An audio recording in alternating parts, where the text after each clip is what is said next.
Here are all the nutrient deficiencies you will suffer from the more time you spend doing a sugar fast or a sugar diet. Hi, I'm Dr. Zaldivar, and I managed to lose and maintain 35 pounds despite struggling with my weight and depression and binge eating and all kinds of stuff from the age of 12. I also quit my nutrition professor job at the University of Miami, Miami-Dade College, the American College of Sports Medicine, and elsewhere so I could focus on reaching a wider audience online. Even before people discovered this sugar diet, almost everybody is walking around with varying levels of nutrient deficiencies, whether marginal or severe, that they don't even realize they have. And now, with the explosion and the popularity of the sugar diet, they're going to amass a much deeper and more numerous amounts of nutrient deficiencies. I predicted in previous videos that the sugar diet is here to stay because of how addicted everybody is to sugar and just to food in general. And this is this novelty thing that is hijacking the logical and analytical thinking abilities of the masses. And so I do predict that this sugar diet will be here to stay.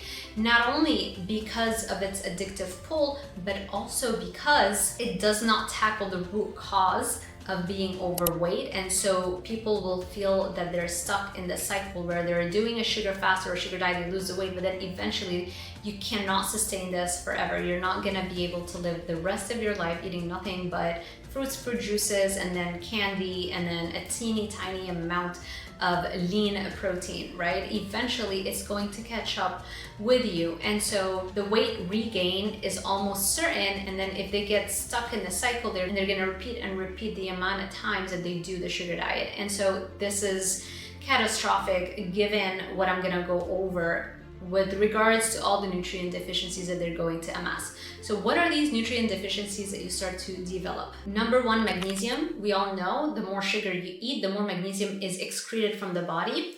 Sugar burns through your magnesium stores. And so on a long enough timeline, you gotta forget the imminent stimulant effects of sugar, because sugar is a drug, just like cocaine is a drug, it's very stimulating. Eventually though, you're going to burn through that energy and you're gonna have the magnesium deficiency, so you will have far more fatigue than usual, muscle cramps, insomnia, constipation, anxiety, and insulin resistance. Another nutrient deficiency is chromium, the mineral chromium, because again, sugar increases chromium loss in the urine. That's going to lead to more insulin resistance and more cravings for foods that are not on the plan, and poor blood sugar regulation. Number three is vitamin C, because when you're consuming sugars, it can block vitamin C absorption. So even if you're having oranges, you barely absorb the vitamin C in that orange because the glucose and the vitamin C share very similar chemical structures. So because of this molecular mimicry, because they look alike, they both compete for the same transporter to be able to be absorbed into your blood. And so you have far more glucose coming in when you're consuming an orange juice as compared to how much vitamin C is found in those foods, because you get vitamin C in milligram amounts, whereas glucose, you're ingesting it in gram amounts. So because of this competitive nature of absorption, the glucose ends up winning most of the time and not allowing a lot of that vitamin C to be absorbed. This can wreak havoc on your gums, fatigue, immunity, premature aging, and wrinkles, because vitamin C is needed for collagen. So there's all kinds of horrific consequences, again, from the sugar diet. This is not to mention, of course, what the sugar diet is gonna do to your dental health. And then we've got all the B vitamins. That's again because sugar demands high amounts of B vitamins just to be metabolized, so it uses up your B vitamins. That can lead to depression and anxiety, irreversible nerve damage, brain fog, and all kinds of problems. Number five is the mineral zinc. Just like if you're doing a vegetarian or a vegan diet, usually those kinds of foods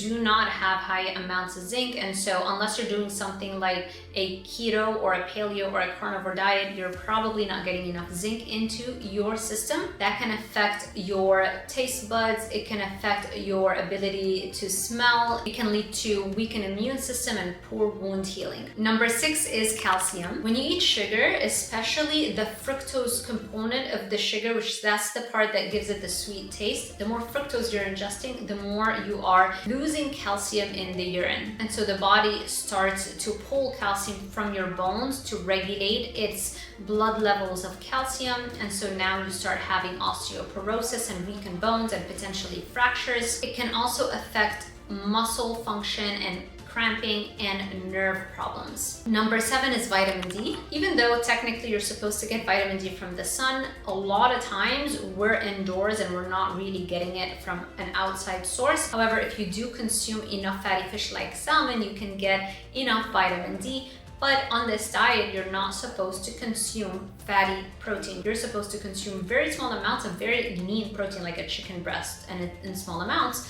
And so you're not consuming salmon, you're not getting the one way that you could get that vitamin D in from your diet. And sure, you can supplement, but the supplemental form is not going to be as powerful. Vitamin D is critically important for every single system in your body, like your immune system, your mental health and your mood, and the strength of your bones, not to mention energy levels. Number 8 is the mineral potassium. That's because sugar promotes potassium loss. Again, you just pee out the potassium, which means you could get cramps, heart palpitations, heart rhythm issues, and muscle weakness. But that's not enough. There's a whole host of nutrients that you will also become very deficient in, and these include your 9 to 11 essential amino acids, or the proteins that your body cannot manufacture from scratch. You have to get them from the diet. Since you're barely eating any protein, you're not gonna get enough. Remember, amino acids are critically important because they are the precursors for dopamine, serotonin, acetylcholine, all of those brain chemicals that allow you to be productive, to be happy, to be energetic, and to be able to tolerate stress more effectively. You're also going to develop essential fatty acid deficiency because you're not going to be eating enough salmon and fatty fish. That's going to give you the omega-3s, the animal form of omega-3, which is the one that's more biologically available, and that's the one that we really want. Also, you're not going to be getting enough cholesterol because cholesterol is found in animal fat. And on this diet, it's like very similar to a vegan diet, and the small amount of protein you're consuming has almost no cholesterol in it. It's so minuscule, it's not even close to enough to how much cholesterol you need. And cholesterol is the precursor for all of your sex hormones. This is how you create testosterone, estrogen, progesterone. And so not getting enough cholesterol from your diet means you do not have enough raw material to convert that cholesterol into estrogen, progesterone, testosterone, even vitamin D. Even if you're out in the sun on this diet, you cannot create enough vitamin D from the sun alone, because if you're not consuming enough cholesterol, you cannot allow that UVB ray, that sunshine, to work on the cholesterol in your skin cell to be converted into vitamin D. And here I want to address a common vegan argument in that, oh, your liver can make cholesterol. No, the liver can only make up to 75% or maybe 80% if we look at the whole body's production of cholesterol. And that's just the bare minimum cholesterol synthesis amount that is needed to prevent you from dying. That's just for survival. So even for survival needs, your body can only make 75 to 80% of your basic survival needs. It can't even give you the 100%. Even to survive, you're gonna need 100% of that cholesterol to be made. And so you do have to consume animal fats for that. And then on top of that, what if we want to thrive? What if we want to optimize? Isn't it better to not be surviving but instead thriving? So if we want to optimize for health and happiness, we want to consume way more cholesterol than what our liver can make for us. And the rest of the nutrients, you've got taurine. It's a powerful anti-inflammatory and anti-aging amino acid. I have a whole other video on that. You're not going to get it on this kind of semi-vegan diet. Carnosine, creatine, anserine, choline, vitamin K2, vitamin A. Here's the problem. As long as people aren't doing what they need to do when it comes to weight loss, usually that's raising their baseline dopamine level in order to offset their food addiction, because whether you want to admit it or not, everybody's addicted to a certain degree to certain foods. Usually it's carby foods. Until you finally relent and do the work, you will always be chasing the next big thing. What's the next fad? What's the next easy weight loss or fast hack to lose weight? But look back at your life. How many times have you tried to lose weight? How many times have you yo-yo dieted? How many times have you regained the weight? Why do you keep binging or cheating on your diet, right? If the food wasn't addictive, it would not really be a problem for you to not binge again or cheat on your diet. Why would you cheat, right? It would be very easy. If I told you just don't eat broccoli for the rest of your life, you'll never think about it ever again. You'll just stop. right? But it's because broccoli is not addictive. But a cookie or even a bowl of pasta can activate dopamine in a way that's not very natural. That is not the way we live for the vast majority of our existence. We don't have defenses against those kinds of drugs. Deep fried Oreos, all kinds of crazy concoctions that have destroyed your dopamine's center in the brain. And if you don't fix that and you don't raise your baseline dopamine level, it's going to be very, very difficult for you to finally get healthy and lose weight, which is why only 5% of people who diet can maintain their weight loss for more than 5 years. And that's because most people don't realize that this is an addiction, and they try to treat it just with a diet in terms of just counting calories, working out more, and eating less. But if you don't understand the addiction model of being overweight and obese, you will forever keep relapsing, keep cheating. And that's because you find it very, very difficult not to eat those foods. And that's your proof right there. It shouldn't be that hard, right? If it wasn't a drug, it would be easy.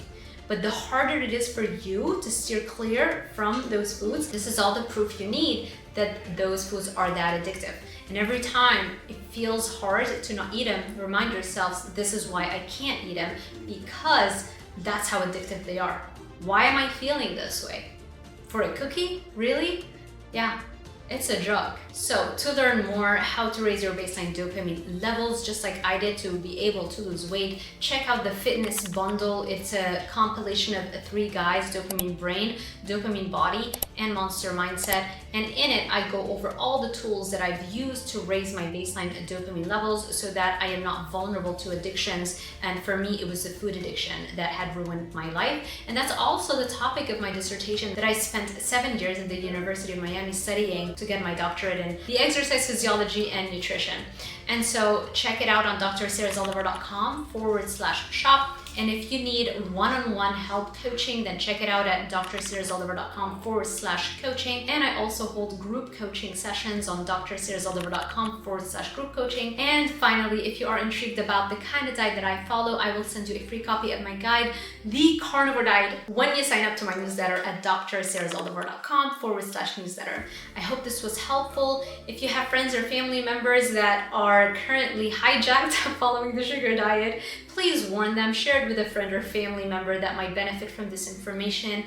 And also make sure you give this YouTube video a thumbs up if you liked it, and drop a comment whether you liked or disliked something that I said. And thank you so much for watching, and I will see you in the next one.